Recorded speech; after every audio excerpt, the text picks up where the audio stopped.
The earth princess कहानी उस लड़की की है जो अनजाने में उस दुनिया में पहुंच जाती है जहाँ पे जादू के अलावा और कुछ नहीं है, और उसके साथ वहाँ पे जाने के बाद ऐसी चीजें हुई जिसकी सिर्फ कल्पना की जा सकती है। तो चलिए कहानी शुरू करते हैं। कहानी वानी नाम की एक लड़की की है। उसे प्यार से जुड़ी हुई कहानियाँ, नॉवेल्स, बुक्स, सीरियल्स, ड्रामे देखना बहुत पसंद है।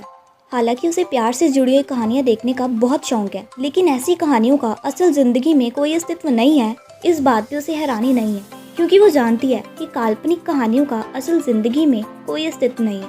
वो एक 20 साल की लड़की है और अपनी जिंदगी को अपने तरीके से और खुशी से कैसे जीना है वो बखूबी जानती है। शहर में अकेली अपने अपार्टमेंट में रहती है। उसे लिखने का बहुत शौक है और इसी शौक के चलते वो एक जानी मानी राइटर भी है। उसकी कहानियाँ प्यार पे आधारित होती हैं और लोगों को वो काफ़ी पसंद भी आती हैं। औरों के साथ अच्छे से बिहेव करना और हर व्यक्ति को इज्जत देना वो बखूबी जानती है। वो रिस्पॉन्सिबल तो है बट थोड़ी सी क्लमजी, हार्ड वर्किंग तो है बट थोड़ी सी लेजी, स्मार्ट तो है बट थोड़ी सी इनोसेंट, ब्रेव तो है बट कई चीज़ें करने से डरती है। सुबह उठना, वर्क प्लेस पे जाना, दोस्तों के साथ हंसी मजाक करना, काम करना, घर वापस आना, खाना खाना, सो जाना, उसकी ज़िंदगी कुछ ऐसी ही है। आम लोगों की तरह वो भी अपनी ज़िंदगी हंसी खुशी जी रही है, लेकिन किस्मत को ये मंजूर नहीं है।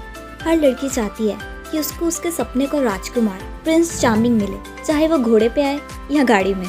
किस्मत हर किसी का ये सपना पूरा करती है, लेकिन उसका सपना कुछ इस तरह से पूरा होगा कभी सोचा नहीं था। कहानी में बहुत जल्द उसका बर्थडे आने वाला है, जहाँ पे वो 20 से 21 साल की होने वाली है।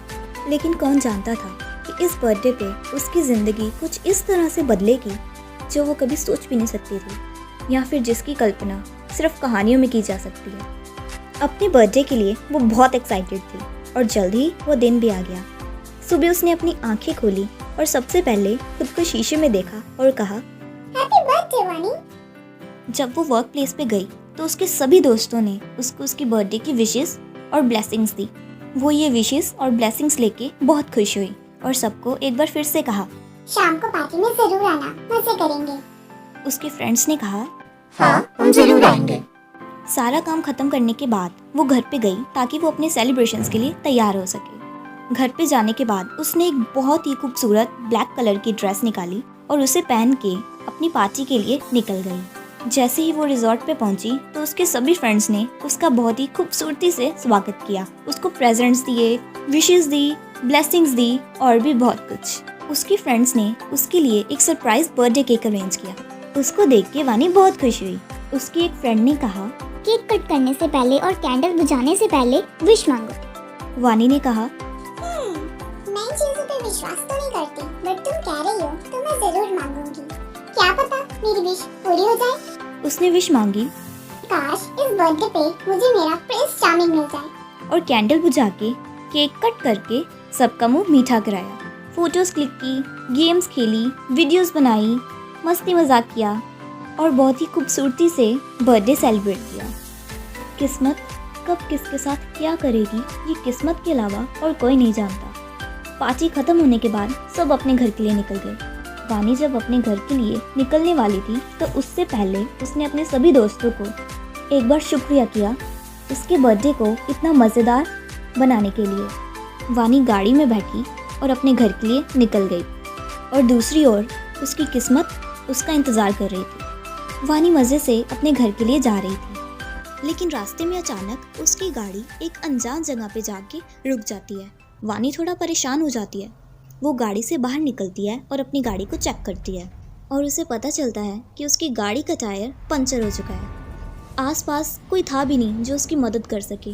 वो जगह भी काफ़ी सुनसान होती है, थोड़ी डरावनी भी। ऐसी अनजान और सुनसान जगह को देख के वानी थोड़ा घबरा जाती है। वो सोचती है कि वो फ़ोन से किसी को कॉल करके अपनी मदद के लिए बुलाए, लेकिन नेटवर्क कहीं से भी नहीं आ रहा होता। अब वो सोच में पड़ जाती है कि अब वो करे क्या। जगह भी काफ़ी सुनसान थी और आसपास कोई था भी नहीं जो उसकी मदद कर सके। वो सोचती है, खड़े खड़े तो कुछ नहीं होने वाला, चलो आगे चल के देखती हूँ, क्या पता कोई मदद मिल जाए। ये कह के वो आगे बढ़ती है। थोड़ी सी दूर निकलने के बाद अचानक से उसको सड़क के दाईं ओर से कोई चमकती हुई चीज़ का एहसास होता है। वो थोड़ा घबरा जाती है।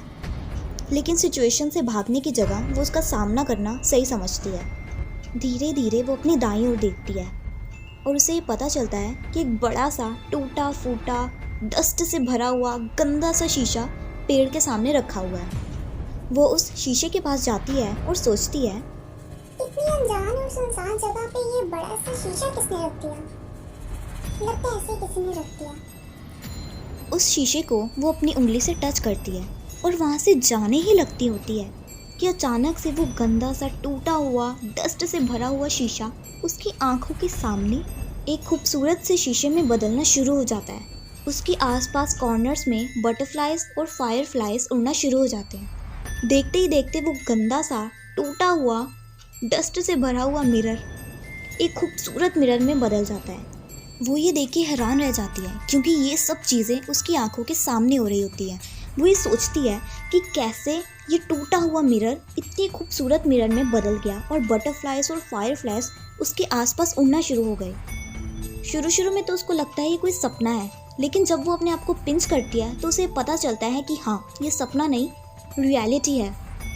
वो अपनी फिंगर से दोबारा उस शीशे को घबराते हुए टच करने की कोशिश करती है और जैसे ही वो अपनी फिंगर को उस शीशे से टच करने की कोशिश करती है तो उसकी फिंगर उस शीशे के आर पार हो जाती है।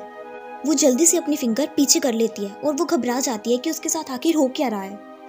जिन चीज़ों के बारे में उसने आज तक सिर्फ कहानियों में पढ़ा था वो उसके साथ असल में हो रही हैं। वो सोचती है कि आज के ज़माने में भी ऐसी चीज़ें पॉसिबल हैं। उसे ये सब चीज़ें सिर्फ एक सपने की तरह लग रही होती हैं। वो एक बार दोबारा उस मिरर को अपनी फिंगर से टच करने की कोशिश करती है, लेकिन इस बार फिर से वही चीज़ होती है।